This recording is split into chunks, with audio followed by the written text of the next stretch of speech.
Thank you very much. Thank you very much indeed.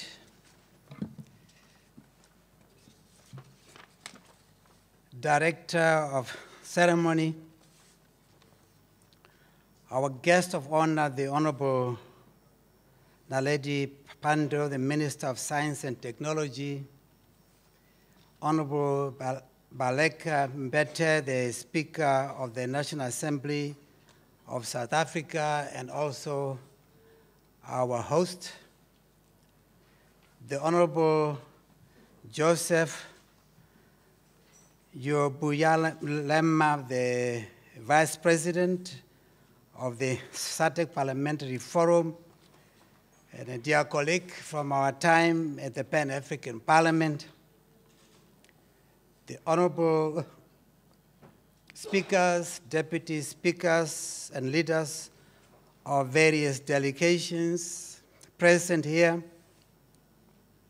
Honorable members from the KwaZulu-Natal Provincial Legislature, His Worship, the Mayor of eThekwini, Councillor James Gumalo, and councillors,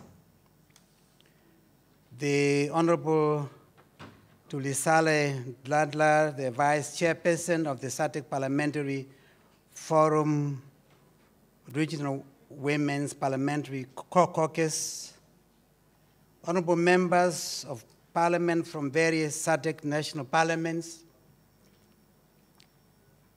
Dr. Esau Shiwea, the Secretary General of SADC Parliamentary Forum,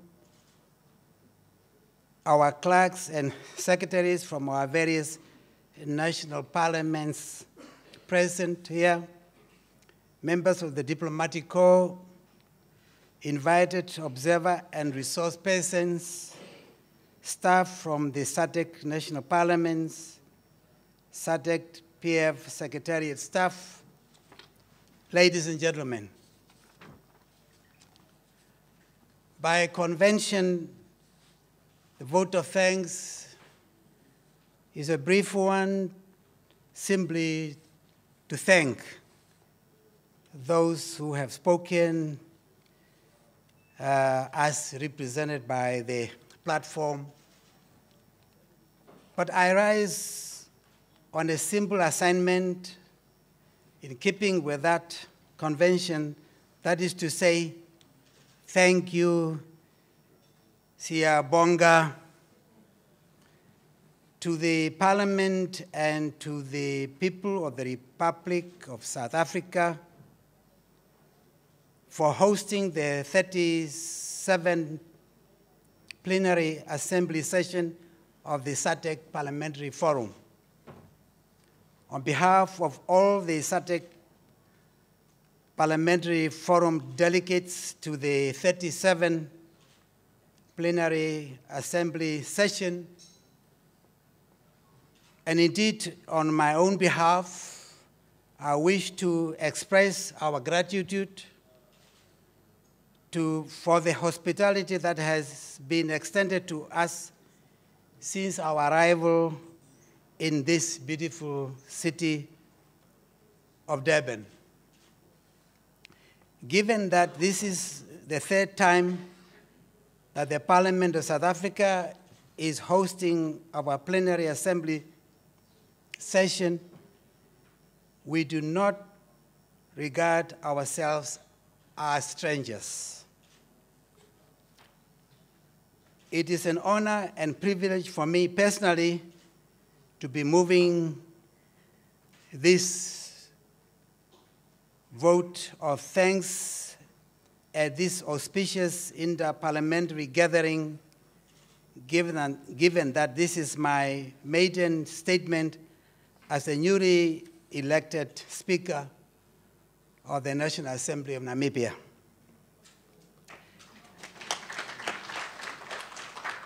Guests of honor, honorable members, the fact that we are brought to this exquisite coastal area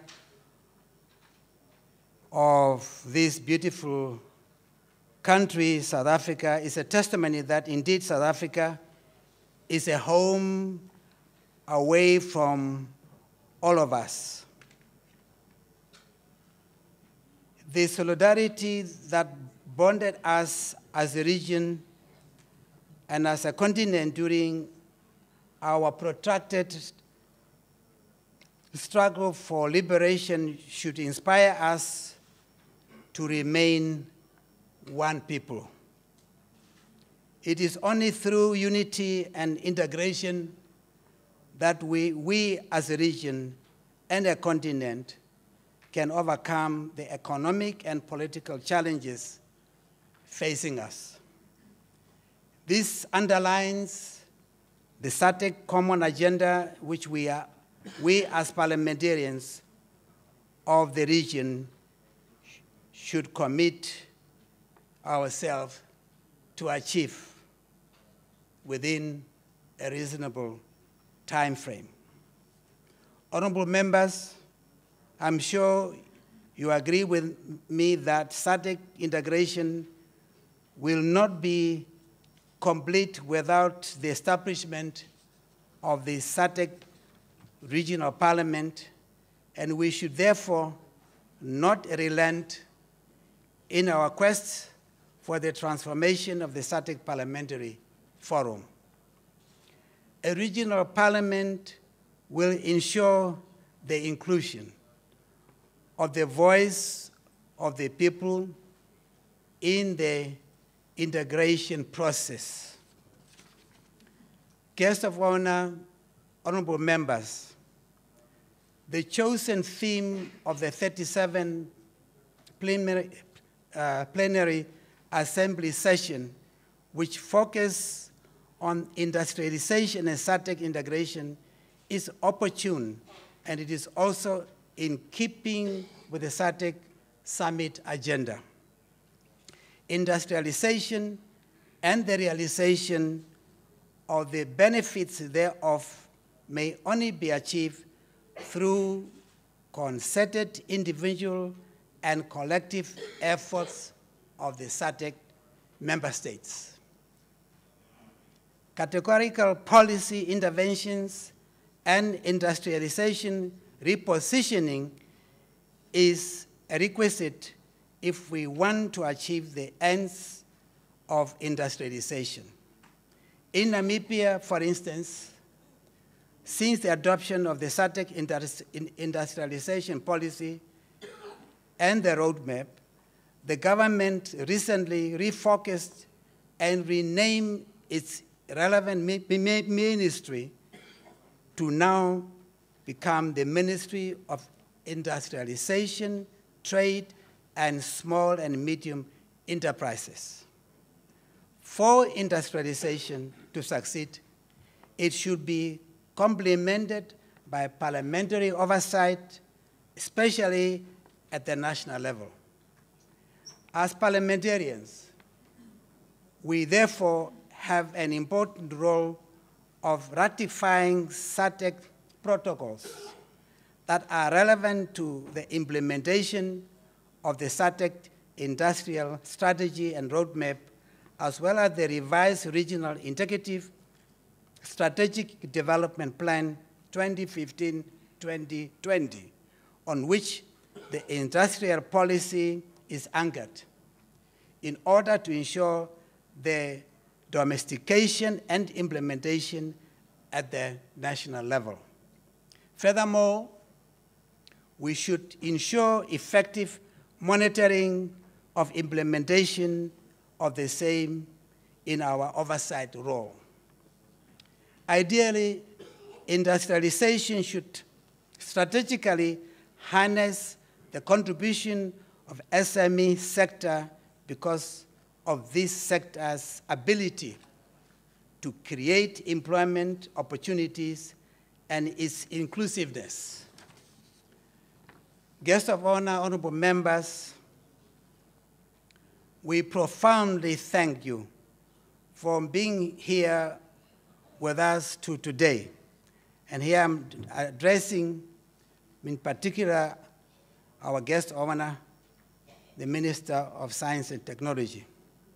It is with profound gratitude that we thank His Excellency Jacob Zuma, the President of the Republic of South Africa, for having found time in his busy schedule to grace the dinner reception we had last night. President's support for the establishment of the SADC Regional Parliament and expressed in clear terms commitment to engage fellow SADC heads of state and government on this important matter is extremely, extremely reassuring. Honorable Pando, your presence is reassuring of the Republic of South Africa's support for involvement of parliamentarians in the implementation of the SADC Common Agenda. Since our arrival, we are being treated to South African hospitality, and Durban will remain a memorable venue for our delegates to the SADC Parliamentary Forum 37th Plenary Assembly session. I'm reliably informed that delegates will, during the course of our stay here, be afforded an opportunity for sightseeing of the province of KwaZulu-Natal. Allow me to express our collective appreciation for this gesture of hospitality. I personally wish to express our profound appreciation to the Honorable Baleka Mbete, the Speaker and the Parliament of South Africa, for the successful hosting of the 37th Plenary Assembly session. And while I'm talking about our host, the Speaker, I'm reminded yesterday and today references were made to the fact that she is the chair of the African National Congress, a party that I have known since childhood, a party with a number of people whom I describe as heroes. People have shaped some of us as youngsters when we were growing up in the neighboring Namibia. And I remember once upon a time, way back in the 60s, listening to a presentation by one of the South African veterans, lobbying, as we are lobbying, for the transformation of our regional institution, lobbying for the cause of freedom of the people of South Africa. Somewhere in North Africa, J.B. Marx described the African National Congress as the oldest institution on the African continent. And that was a very powerful reminder of how long the struggle has taken place. But because of deep commitment, discipline, and foresightedness leadership displayed by the leadership, the men and women who led the African National Congress, we are here today witnessing the transformation of this beautiful country to reflect the will of the people of South Africa. Let me continue simply once more to say that we are thankful for all the facilitation being extended to us at this important event. I also wish to recognize the hard work and commitment by Mr. Gegenzi Midlana, the Secretary of Parliament of South Africa, and his team, as this is instrumental to the successful hosting of the plenary assembly session. The complementary role displayed by our own Secretary General, Dr. Esau Shivia, and the entire Secretariat of the SADC Parliamentary Forum cannot go unnoticed. They've done a marvelous job, and we thank them from the bottom of our hearts.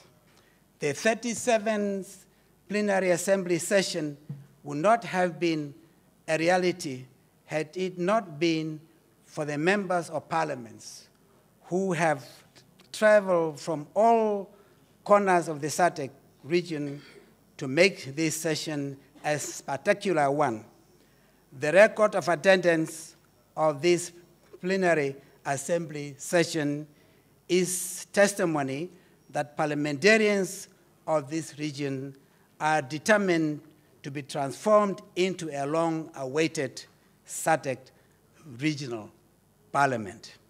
In conclusion, I also wish to express our appreciation to AWEPA and ARAZA, which financially and technically facilitated the holding of the Parliamentary Committee sessions outside the Plenary Assembly session. This arrangement was instrumental in affording standing committees ample time to deal with matters relevant to their mandates, and the committee resolutions will be presented to the 37th Plenary Assembly session for consideration. Once again, Honorable Pando, honorable members, once more, Siyaboya, and I thank you for your attention. I thank you very much.